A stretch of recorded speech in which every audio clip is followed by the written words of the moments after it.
تن گوش ساتھیوں، کہانی زبانی کی جانب سے خوش آمدید۔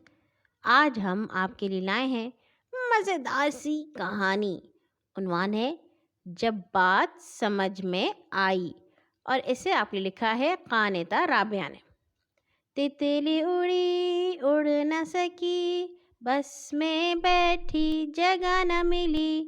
ملیحہ دھن میں مگن تتلی کی نظم لہک لہک کر پڑھے جا رہی تھی۔ دل میں حیران بھی ہو رہی تھی کہ بھلا اتنی چھوٹی سی تتلی کو بس میں جگہ کیوں نہ ملی۔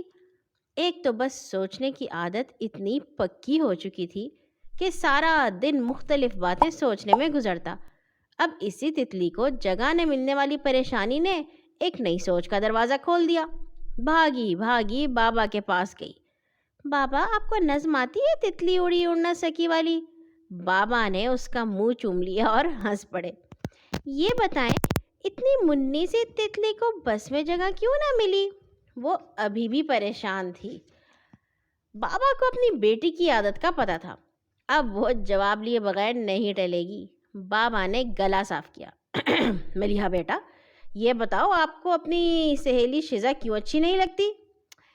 اس لیے کہ اس نے میرے بستے سے چاکلیٹ چوری کر لیے تھے، بس اب وہ مجھے اچھی نہیں لگتی۔ دیکھا، بابا نے جوش سے کہا، اب شیزا کو آپ کے دل میں جگہ نہیں ملی تو تتلی نے بھی ضرور ایسا ہی کام کیا ہوگا جو بیچاری کو بس میں جگہ نہ ملی۔ ٹھیک، چلو شاباش، اب اسکول کی تیاری کرو، وین آنے والی ہے۔ آپ ہی نے اسے ناشتہ کروایا۔ بستہ وہ رات کو تیار کر کے رکھتی تھی۔ دھلے یونیفارم اور پالش کے جوتوں میں وہ ایک چھوٹی سی شہزادی لگ رہی تھی۔ اسکول کا بستہ کندھوں پر لٹکا کر وہ گیٹ سے نکلنے والی تھی کہ اسے بابا کی روز کی نصیحت یاد آ گئی۔ ملیحہ، گھر سے نکلتے وقت پہلے بایاں پاؤں باہر نکالتے ہیں۔ آج بھی اس نے بایاں پاؤں باہر نکالا ہی تھا کہ دھڑام سے اوندے منہ گلی میں جا گری۔ اس کے بائیں بازو کی کونی پر چوٹ لگی تھی۔ بابا نے جلدی سے بڑھ کر اسے اٹھایا۔ کونی کی جگہ پر زخم آیا تھا۔ بابا نے ڈیٹول سے صاف کر کے مرہم پٹی کی۔ اسکول سے تو اس دن چھٹی ہو گئی، لیکن سارا دن وہ بستر پر لیٹی کہانیاں پڑھتی رہی۔